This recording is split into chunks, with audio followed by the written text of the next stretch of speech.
आपका हेल्थ मंत्र में स्वागत है। मैं हूं Arjun Bhagat and today we have a very special guest with us, doctor Rachna Kucheria, founder of DocGenie telemedicine. Thank you for joining us.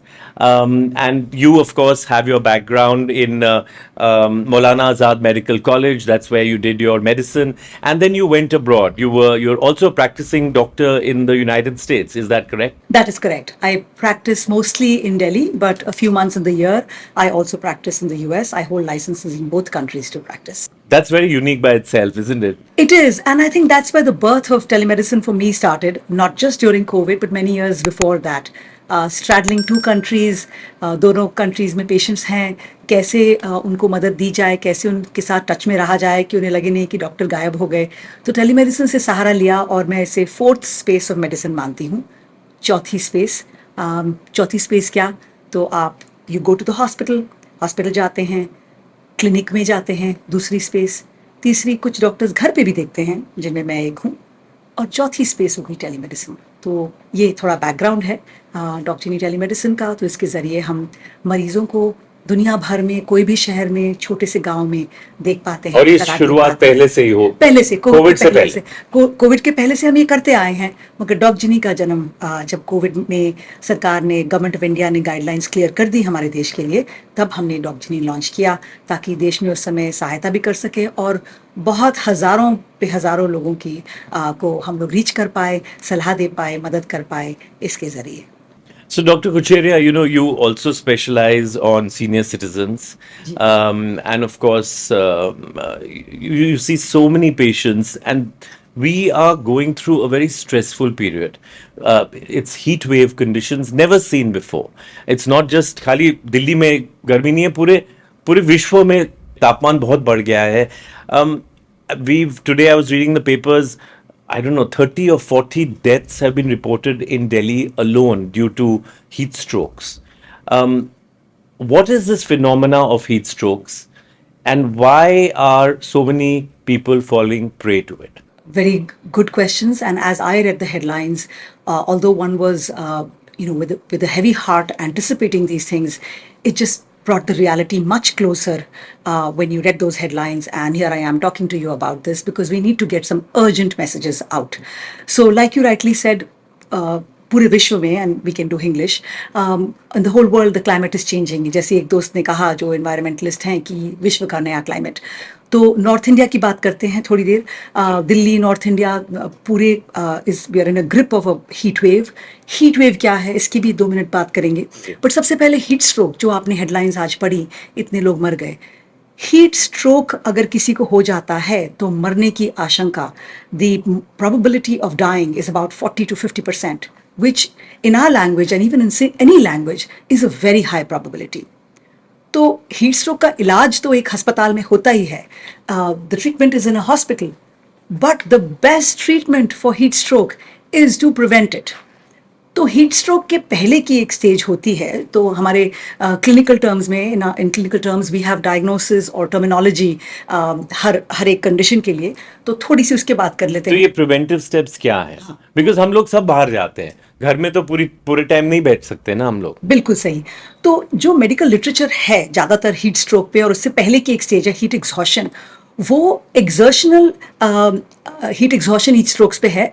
Western literature की जो लोग एथलीट्स हैं, जो इतनी गर्मी जनरेट करते हैं और उनको हो जाता है, तो तापमान बाहर का चाहे बड़ा ना हो बट उनमें होता है. दूसरी तरह का हीट स्ट्रोक या हीट एग्जॉशन ये होता है कि बाहर का तापमान बड़ा हो, नॉन एक्सर्शनल. हमारे यहाँ वो ज़्यादा होता है. बट हमारे यहाँ एक और यूनिक बात है, जो अर्जुन, आप और मैं एक प्रिविलेज्ड क्लास से हैं, आज भी एक एयर कंडीशनिंग कमरे में बैठे हैं. तो जो आदमी सड़क पे है ज़्यादातर, उसको दोनों चीज़ मिल रही है, एक्सर्शनल और नॉन एक्सर्शनल. वो अपना ठेला भी चला रहा है और बाहर के 45 डिग्री के तापमान में भी है. तो उस कारण से जो हीट रिलेटेड बॉडी में बीमारी होती है, उसके कई नाम हैं, कई स्टेजेस हैं. तो उसका मैं थोड़ा आपको बताना चाहूँगी. बताइए प्लीज. तो पहला है हीट एग्जॉशन. उसमें शरीर का तापमान 37 से 39 डिग्री सेल्सियस करीब हो जाता है और इस तरह के सिम्टम्स आने लगते हैं, इस तरह का अनुभव होता है लोगों को. नौजिया, बहुत थकान लगना, दिल धड़कना, उल्टी जैसा होना, जैसे मैंने कहा, सर दर्द हो जाना, शरीर बहुत गर्मी लगना, तेज प्यास लगना। और अगर हम देखते हैं उनको तो देखते हैं कि उनकी दिल की धड़कन बढ़ी हुई है, हार्ट रेट बढ़ी हुई है, ब्लड प्रेशर शायद लो हो जा रहा है, और भी कई साइंस होते हैं। सूखापन लगता है जब हम उनकी म्यूकस मेमोरीज देखते हैं, तो ये हीट एग्जॉशन है। इस और स्टेज ये आप को, बता रहे हैं कि 37 एंड 39 डिग्री सेल्सियस हाँ, इसको हम डिफ्रेंशिएट करते हैं कि ये जो स्टेज तापमान बॉडी में होता बॉडी है। का होता है, कोर टेम्परेचर से हम कहते हैं। सबसे बेस्ट तरीका तो यह है, जैसे अस्पतालों में हम करते हैं कि रेक्टल माने पीछे के रास्ते से, और अगर वो नहीं हो घर में तो मुंह के द्वारा जो टेम्परेचर लिया जाता है या कान, वो तापमान मेजर करने का एक एक्यूरेट तरीका है। मगर इस सब के लैक में भी, अगर ये सब भी नहीं है, आपको ये सब चीज़ें इस मौसम में नज़र आ रही हैं, आपको हाथ लगा के लग रहा है कि ये आदमी का शरीर गर्म है, इस जने का शरीर गर्म है, तो आपको जल्द से जल्द कुछ मेजर्स करने पड़ेंगे। तो उनकी कूलिंग करनी है, ठंडे एरिया में उन्हें लेके आना है, खूब खूब हाइड्रेशन करनी है, मुंह से लेके ले सके तो बहुत अच्छा, नहीं सो तो हाइड्रेशन का मतलब पानी पीना पानी चाहिए या कुछ और? पानी है, इलेक्ट्रोलाइट्स हैं, तो पानी भी है, और ओआरएस के पैकेट हैं, वो खोल के पी सकते हैं। कुछ नहीं तो पानी तो शुरू करिए, ठंडी जगह में जाइए, लाइए उनको, और जो तापमान है शरीर का वो फटाफट नीचे गिराना है, ताकि ये हीट एग्जॉशन की जो अवस्था है वो हीट स्ट्रोक ना बन जाए। क्यों? क्योंकि हमने पहले ये कहा था और ये दोहराना जरूरी है, हीट स्ट्रोक अगर आ गया तो उसमें मोर्टेलिटी, मरने की आशंका 40 से 50% बन जाती है। उनको बचाना बहुत मुश्किल Which है। is very high. It is very high, it is very high. They say even in a heart attack, the probability is not that much. नहीं नहीं, इतनी नहीं है। तो अब मैं हीट स्ट्रोक एक्चुअल की थोड़ी बात करती हूँ, जो इसकी क्लिनिकल और डेफिनेशन जो जब तापमान बॉडी का 40 डिग्री सेल्सियस से बढ़ जाता है। 40 और 40 से बढ़ जाए, बिल्कुल सही, ये हो जाए, और साथ साथ में इसमें हमें थोड़े दिमागी दिक्कत दिखने लगती है, जो जना है थोड़ा सा सुस्त या बड़बड़ाता हुआ आपको नजर आए, तो सबसे पहले ब्रेन जो है, ब्रेन बहुत सेंसिटिव है तापमान को लेके। तो एनकेफेलोपैथी हम इसको बोलते हैं, एक लंबा शब्द है कि ब्रेन में गड़बड़ा जाना को एनकेफेलोपैथी कहते हैं। और सबसे पहले हीट का या जो हमें दिखाई देता है वो लक्षण ये है कि तापमान के साथ साथ वो आदमी की जो मानसिक अवस्था है उसमें आपको चेंज आ रहा है, या वो ड्राउजी मेंटल स्टेटस जो है वो ड्राउजी नजर आएंगे, सोते हुए से कंफ्यूज नजर आएंगे, बड़बड़ाते से नजर आएंगे। तो ये अवस्था तो इमरजेंसी है, अस्पताल में ही इसका इलाज है, लेके जाना है, पहुंचाना है उसी समय। और अस्पताल का इलाज भी बहुत अग्रेसिव है। 1 डिग्री पर 10 मिनट उनको फटाफट टेम्परेचर कम करना है, आइस बाथ्स में आइस पैक्स लेके, वहाँ तो आईवी के ज़रिए ठंडे फ्लूइड्स चढ़ाने हैं, ये सब करना है रैपिडली अस्पतालों में। तो उनकी इक्विपमेंट, उनकी रेडीनेस की भी एक बात है, वो भी एक चर्चा है ही। मगर अगर छोटे छोटे अस्पताल हैं, छोटे छोटे नर्सिंग होम्स हैं, वो लोग भी अगर सुन रहे हैं आपका प्रोग्राम, तो ये चीज़ तो मतलब जैसे कहते हैं कि प्री प्लानिंग हो जानी चाहिए थी। अभी तो हम क्राइसिस मोड में हैं। तो ये रहा हीट एग्जॉशन, और हीट स्ट्रोक होने नहीं देना है। अब ये होता क्यों है? देखिए, शरीर का जो तापमान जब बढ़ता है तो हमारा उस तापमान को कम करने का अपना रेगुलेशन का अपना एक सिस्टम है। पसीना आए, पसीना जब सूखे, इवेपोरेशन के जरिए, जब इवेपोरेशन होती है तो ठंडक पहुंचती है, इवेपोरेशन के जरिए हम अपने आप अपने शरीर का तापमान गिरा पाते हैं। हीट वेव में क्या हो रहा है? हीट वेव किसे बोलते हैं? पहले तो ये बात, हीट वेव एक तो मॉडरेट होता है और एक सीवियर। मॉडरेट हीट वेव मेरे ख्याल 4 से 5-6 डिग्री अगर कुछ दिन तक टेम्परेचर अनॉमली हो जाए तो उसे मॉडरेट कहते हैं। और सीवियर अगर 7 डिग्री ऊपर रहे या 45 2 दिन से ज्यादा रहे तो उसे हम सीवियर कहते हैं। तो अब तो हमें 2 हफ्ते से ज्यादा हो गए मेरे ख्याल। एंड IMD तो ये भी बता रहा है कि ये heat wave conditions are also there, क्योंकि जो मिनिमम और मैक्सिमम टेम्परेचर का जो डिफरेंस है that is reducing. The night temperature, रात का जो टेम्परेचर है और जो दिन का टेम्परेचर है, वो गैप कम हो गया है। बिल्कुल सही, आपने मुख्य बात छीन ली मेरी। वो टेम्परेचर का गैप कम हो गया है तो रात को भी राहत नहीं है। तो जो बॉडी रिकूपरेट, जो वापस से ठीक होने का मौका मिलता बॉडी को रात को, अगर टेम्परेचर कम रहता तो जो हीट दिन भर की जनरेट हुई होती, अगर वो निकाल पाता तो शायद इतनी डायर इमरजेंसी और इतना हम जो हेल्थ प्रॉब्लम्स नहीं देखते। बट ये जो ऊपर से और आ गया है कि रात का तापमान 35 रह रहा है, उससे भी ऊपर रह रहा है, तो राहत ही नहीं मिल पा रही है ह्यूमन शरीर को कि वो टेम्परेचर कम कर पाए। तो इसके रहते हम और भी मरीजों को देख रहे हैं, अस्पतालों में देख रहे हैं और डेथ्स देख रहे हैं। तो ये हमारे आसपास एक इमरजेंसी चल रही है। मेरे और ख्याल हम से लोग तो लग नहीं रहा कि हम लोग इक्विप्ड हैं, नहीं, बोथ नहीं है। बोथ अवेयरनेस के तौर में और मेडिकली ऑल्सो। सही। और मैं ये भी कहूँगी इसमें एक डिवाइड बहुत साफ है। आप और हम तो बैठ जाते हैं अपनी कूलर एयर कंडीशन घरों में, गाड़ियों में, मगर जो आम आदमी है वो अपना काम नहीं छोड़ पा रहा। अगर काम छोड़ेगा तो उनकी आमदनी नहीं होगी। रेडी वाले रेडी हैं, वाले हैं, लेबर है, लेबर काम है, तो चल ही रहा है दिन काम तो रात। चल ही रहा है। तो यहाँ पे मुझे लगता है कि थोड़ी सी हमें कम्युनिटी लेवल की और एक बड़े सरकारी लेवल की भी बात करनी चाहिए। तो बड़े सरकारी लेवल की तरफ से तो ये आईएमडी की प्रेडिक्शंस जो हैं ये तो कई दिनों से आ रही हैं, आगे भी आ रही हैं। तो मेरे हिसाब से स्टेट लेवल प्लानिंग की भाई इस लेवल पे ये सब चीज़ें हो जानी चाहिए। जैसे कि कंस्ट्रक्शन का काम बंद कर दीजिए, करते हैं ना पोल्यूशन में, तो अभी कौन सी इतनी मारामारी नहीं है, ये तो और ज़्यादा इमरजेंसी है। सो एज अ डॉक्टर आप ये कह रहे हैं कि this crisis is as serious as when pollution levels जो रेड लेवल में पहुंच जाते हैं। बिल्कुल सही। मैं तो कहूँगी कि जिस तरह से जब एक बार हम कोविड की भी लड़ाई कर रहे थे उस तरह की है। बट फर्क ये है कि कोविड सबको ले जा रहा था, एयर कंडीशन घर वालों को भी और सड़क वालों को भी। यहाँ ये फर्क आ गया है कि जो लोग अखबार पढ़ पा रहे हैं और जो ये हम लोग बातचीत कर पा रहे हैं, टीवी पे देख पा रहे हैं, शायद उनको वो एहसास नहीं है। आप 10 मिनट भी अपनी गाड़ी के बाहर बैठिए, धूप में बैठिए, छाया के बगैर बैठिए, बिना कूलर के बैठिए, तो पता लगेगा कि सड़क पे क्या हो रहा है। आप शायद देख भी रहे हो फ्लाईओवर के नीचे। और मैं आए दिन देख रही हूँ सड़कों पे क्यों फालतू के कंस्ट्रक्शन के काम हुए जा रहे हैं, डिवाइडर बन रहे हैं, ये हो रहा है। ये सब बंद हो जाना चाहिए। इमरजेंसी स्टेटस है ये इस समय, तो ये कोई एसेंशियल काम नहीं है। तो मेरे ख्याल से तो ये एक बड़े तौर पे सरकारों को सोचना चाहिए और इन लोगों को जिनकी आमदनी इस चीज पे डिपेंडेंट है तो उनको भी राहत मिलनी सो चाहिए। एक तो ये वनरेबल हाँ, ग्रुप हुआ, ग्रुप हुआ। पुअर पीपल, जी, लेबरर्स हो गए, ठेले वाले हो गए जो काम कर रहे जो हैं, बाहर हैं। जिनके पास कूलर्स नहीं है, एसीज नहीं है। एसीज भी कितने, may be 5% of Delhi will be जी, अंडर एसी। जी, what who are the other more vulnerable? What about जैसे आप सीनियर सिटीजन्स के साथ काम करते हैं, बिल्कुल, what are the precautions they can take? बिल्कुल सही। तो बहुत अच्छा प्रश्न अगेन अर्जुन। तो अगेन एक्सट्रीम्स ऑफ एजेस, जो सीनियर सिटीजन हैं, हमारे एल्डरली हैं, वो या बहुत छोटे बच्चे, नवजात, newborns, babies, So they are also they are susceptible. Very susceptible. तो मैं उसकी भी एक मिनट बात करती हूँ। कुछ दवाइयों पे हैं सीनियर सिटीजन, मोस्टली कई दवाइयाँ लेते हैं, हार्ट की दवाइयाँ हैं, साइकाइट्रिक दवाइयाँ हैं। इन पे होने से भी आपकी रिस्क बढ़ जाती है to face the heat exhaustion या हीट से जो रिलेटेड बीमारियां हैं, वो आपकी रिस्क बढ़ जाती है। तो इनको बहुत सावधानी करनी है। उनकी डिहाइड्रेशन बहुत जल्दी हो जाती है। कल ही मेरी बातचीत एक सीनियर सिटीजन से हो रही थी। चले तो वो गए शिमला, मगर वो कह रहे हैं शिमला में भी उन्होंने ऐसे तापमान अभी तक नहीं देखे। तो एज अ डॉक्टर, एज कोई भी प्रैक्टिशनर जो सुन रहा हो, हमारे कुलीग्स जो हैं, कोई जूनियर सीनियर कहीं भी बैठे हो, एक ये हमें कहते हैं इंडेक्स ऑफ सस्पिशन। ये चीज को अभी हमें बहुत ऊपर में रखना है कि आपके पास कोई भी तकलीफ लेके आ रहा है मरीज, तो आपने ये जरूर सोचना है कि ये तकलीफें कहीं हीट एग्जॉशन, हीट रिलेटेड बीमारियों की तो नहीं है। और भी चीजें हो सकती हैं, बुखार यूरिन के इन्फेक्शन से आ सकता है, अपर रेस्पिरेटरी इन्फेक्शन से आ सकता है, मगर ये चीज को भूले नहीं क्योंकि वो सिम्टम्स मिलते जुलते हैं।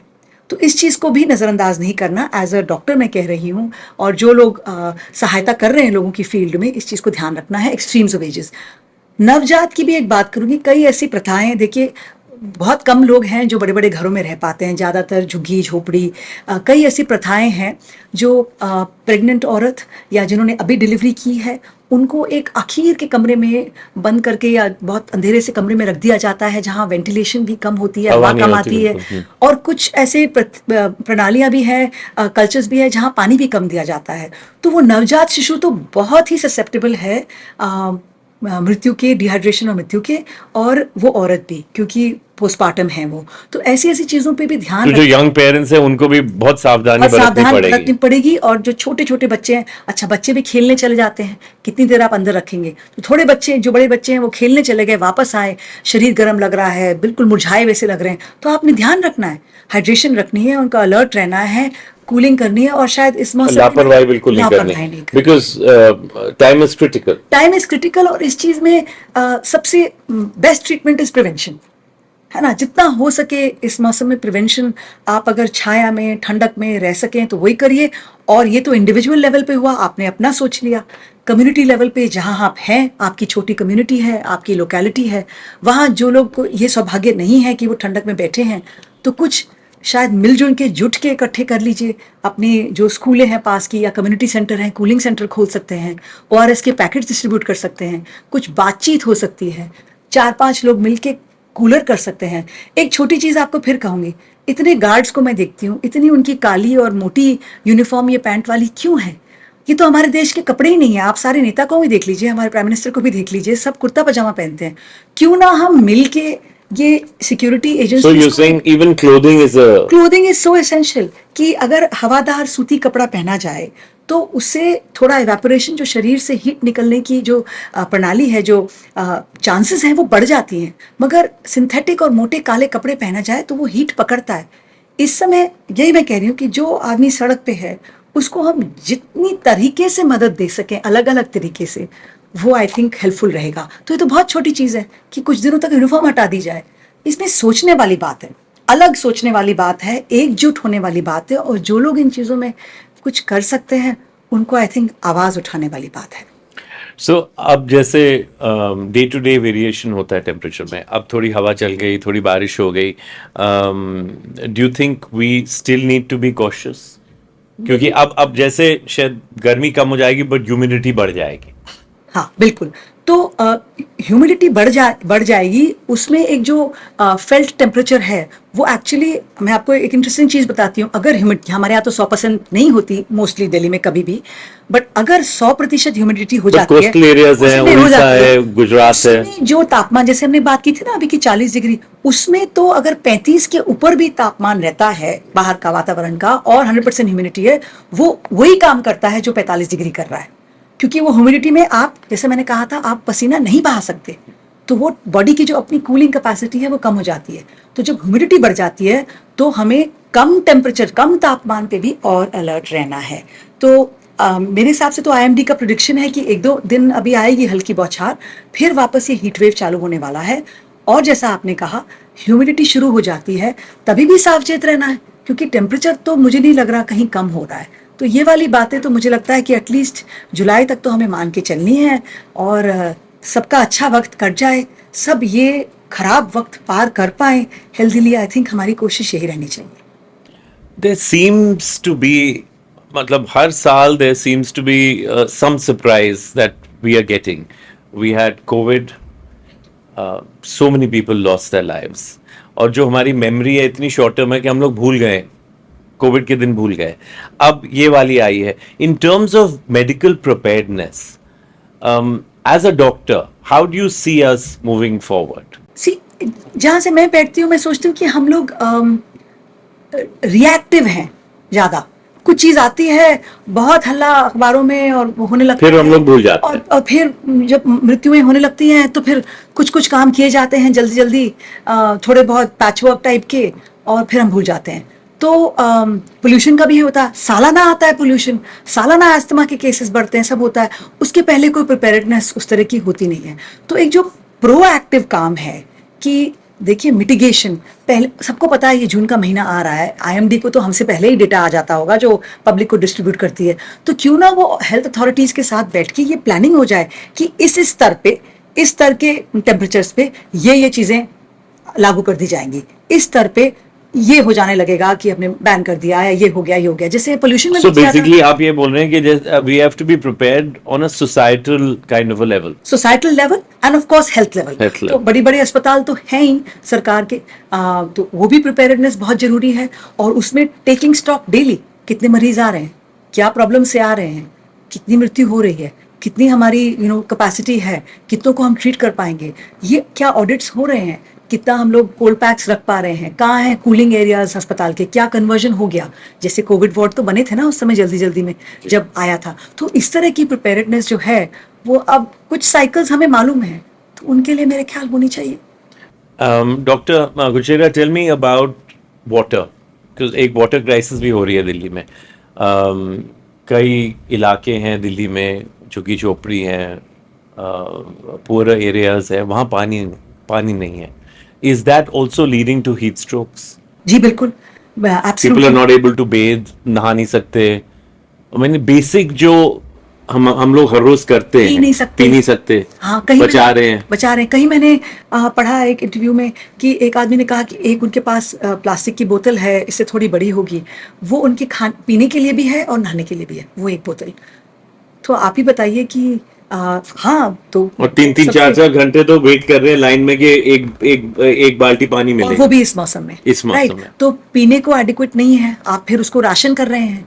हम तो जब प्यास लगी या हम कह रहे हैं पीते रहिए, आप पी नहीं पा रहे हैं, आप शरीर को ठंडा करने के लिए नहा नहीं पा रहे हैं। तो बिल्कुल। और पानी की कमी होगी या वो पड़ा रहेगा या उसका ध्यान ज़्यादा नहीं होगा या एक डेस्परेशन में कैसे भी आप हाथ वाथ डाल के पिएंगे, तो हो सकता है कि पानी रिलेटेड बीमारियां भी फिर बढ़ सकती हैं। बट अभी तो सबसे जो डायर चीज़ है, the most important thing is कि हाइड्रेशन, पीने लायक पानी तो मेरे ख्याल एक बेसिक ह्यूमन रिक्वायरमेंट है जो शुड बी फुलफिल्ड। इससे बदतर क्या हो सकता है? So before we wrap up this very interesting session, give us again, just to reiterate, हमारे जो दर्शक हैं जो देख रहे हैं इस पॉडकास्ट को, what are the most important steps they can take अगर उनको ठेले वाला लग रहा है कि बीमार हो रहा है, जाऊँ डिलीरियस हो रहा है, confused है, what are some of the steps that a passerby can do? और if I find somebody कि मैं चल के जा रहा हूँ, मेरे को लग रहा है कि इस गार्ड को कुछ प्रॉब्लम हो रही है, क्या करना चाहिए मेरे को? ठीक है।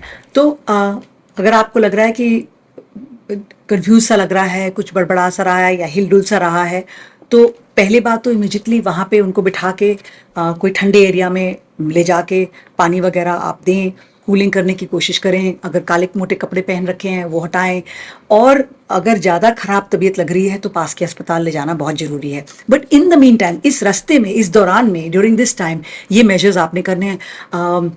स्प्रे बॉटल अगर हम लोग रख सकें अपने पास, एक एक गाड़ी में एक एक अपने पास, कुछ डिस्ट्रीब्यूट भी कर दें गार्ड्स को, वो जो प्लास्टिक वाली जी, जिससे जी। पौधे नहीं की जाते, तो उनको पानी में भर के और स्प्रे डाउन ही कर दिया जाए। अगर और कोई सुविधा नहीं मिल रही तो ठंडा करना, कपड़े हटाना, पानी से स्प्रे करना, मुंह से पानी या ओआरएस के पैकेट्स रख लीजिए अपने पास, रास्ते में मिल रहे हैं देते चले जाइए।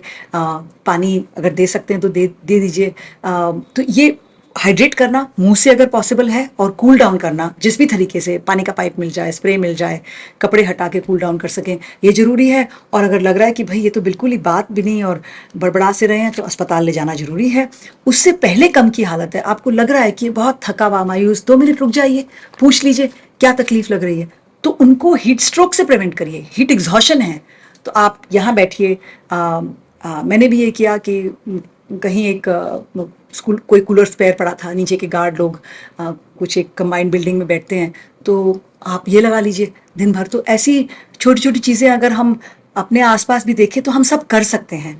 तो अगर आप रिकग्नाइज करते हैं कि कोई इस गर्मी से तड़प रहा है, बहुत ज़्यादा या कम ज़्यादा, पहली शुरुआत यह है कि उनको ठंडा करना है, पानी डाल के, कपड़े हल्के करके, मुंह से पानी पिला के, ठंडी चीज पिला के, ओआरएस पिला के, और अगर तबीयत नहीं ज्यादा ठीक लग रही, अपने गट सीधा को ट्रस्ट अस्पताल ले करिए, जाए, अस्पताल ले जाइए। एम्बुलेंस को बुलाइए और उस या अगर हो जा सकता है अपनी गाड़ी वाहन में भी ले जा सकते हैं, जैसे। सो वन फाइनल क्वेश्चन, जरूर। बिकॉज इसमें काफी कंफ्यूजन होता है लोगों में, कि जी ये बेहोश हो गए हैं, हाँ जी, एक तो ये बेहोशी मेडिकली हाँ जी, इसका क्या मतलब है, and how serious is it, specially जब आप हीट स्ट्रोक के इतने प्रेवलेंट केसेस आ रहे हैं, राइट। तो हाँ, medically because that is something everybody is aware of कि जी बेहोश हो गया, फिर उसमें हम पानी डाल रहे होते हैं, क्या करना चाहिए at that point of time, because that is a symptom of a heat stroke. Right, that वो एक हीट स्ट्रोक का भी सिम्टम हो सकता है, और एक और थोड़ा तर्क वितर्क थोड़ा टीज आउट करती हूँ, एक हीट सिंकोपी भी होती है।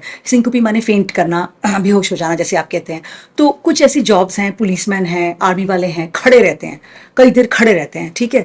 तो वो जब खड़े होते हैं तो जो पाँव की जो नाड़ियाँ हैं, आर्टरीज हैं, वेन्स हैं, वो डायलेट हो जाती है और सारा खून वहाँ जाके सॉर्ट ऑफ बैठ जाता है, वापस ब्रेन को नहीं जाता, और वो बेहोश हो जाते हैं। शायद वो हीट स्ट्रोक ना हो, बट आपको कैसे पता, वो तो बेहोश आदमी आपको मिला है। अगर आपके सामने कोई बेहोश हुआ है या अभी अभी कोई हुआ है, उनको जमीन पे रहने दीजिए, उनका सर हमेशा नीचे रहना चाहिए, ताकि वो, जिससे मैंने कहा, ब्रेन में ब्लड फ्लो आना चाहिए। तो आप ये कर सकते हैं कि उस समय उनके पाँव थोड़े से उठा दें, ताकि थोड़ा ब्लड फ्लो जो है, जो रक्त प्रभाव है, वो ब्रेन तक पहुंच सके। और इस मौसम में तो पता ही है कि कोई ना कोई हीट रिलेटेड प्रॉब्लम होएगी, मान के चलिए। तो कूलिंग मेजर शुरू करिए, जैसा मैंने कहा, स्प्रे से, पानी से, और हल्का हल्का फिर हिला के पूछिए उठ सकते हैं, क्या हो गया क्या हो गया। अगर आंखें खोल रहे हैं लेटे लेटे ही, उठना नहीं है, सर नहीं उठाना, लेटे लेटे ही, तो इसका मतलब कि वो फेंट हुए हैं, सिंकोपी हुई है। तो आपको टाइम है थोड़ा, उनको धीरे धीरे सर उठा के पानी भी दे सकते हैं, कूलिंग कर सकते हैं, अपने आप यहाँ पे फर्स्ट एड कर सकते हैं आप। मगर अगर वो रिस्पॉन्ड नहीं कर रहे, आपने हिला लिया, उनकी ये छाती की एक हड्डी होती है ब्रेस्ट बोन, इस पे आप प्रेशर डाल सकते हैं, पूछ सकते हैं भाई कैसे हो, तो फिर तो एम्बुलेंस बुलानी पड़ेगी। बट फेंटिंग की मेडिकल कंडीशन क्या होती है? What happens to the brain? हाँ, यही मैंने कहा, फेंटिंग की मेडिकल कंडीशन ये होती है कि जो ब्लड फ्लो ब्रेन को होती है वो कम पड़ जाती है एकदम, और तब बॉडी का प्रोटेक्टिव रिफ्लेक्स है ये, तब बॉडी फेंट हो जाती है। Does the oxygen also fall? हाँ जी, yes, the oxygen also falls Because the blood is the one carrying which the supplies. oxygen to the brain. So when you fall actually in a fainting episode or a syncopal episode, that's a protective reflex of the body. ऐसे हैं तो सारा खून पांव तक जा रहा है, ठीक है, और अगर आप ऐसे चले गए तो जो पांव वाला खून है ब्रेन पे आने का चांस बेटर हो जाता है। Right. तो फेंट हो गया, उसको ना उठाएं, सर ना उठाएं, पड़ा रहने दीजिए, कहीं भी हो सकता है, पड़ा रहने दीजिए, गंद में भी हो सकता है, बाथरूम में भी तो हो सकता बॉडी है, अपने आप उसकी फर्श इक्विलिब्रियम ठीक बिल्कुल करेगी। फर्श पे पड़ा रहने दीजिए, पांव थोड़े से उठा सकते हैं, और फिर बाकी जो रिसेसिटिव मेजर्स हैं वो करें। Thank you, Dr. Kuchera. Thank you so much. You know, this is so important, the information that you've given. And we are going through a major crisis, heat stroke and deaths. One hears about this, but as a city, as a country, we are seeing it pretty much explode. Not only in India, in Makkah, I believe there have been 1,000 deaths in the last 2 or 3 days. So this is a crisis that we really need to be careful about. Please, sare precautions lijiye. And once again, we want to thank Dr. Rachna Kuchera to come and to talk to us. And we'll continue this conversation as we go forward. And I appreciate you, Arjun, for giving me the space to talk about this. And अगर किसी की इससे मदद हो सके तो क्यों ना, I think हम सब कुछ ना कुछ हमें सबको करना है इस समय, इस क्राइसिस के समय। Thank you so much.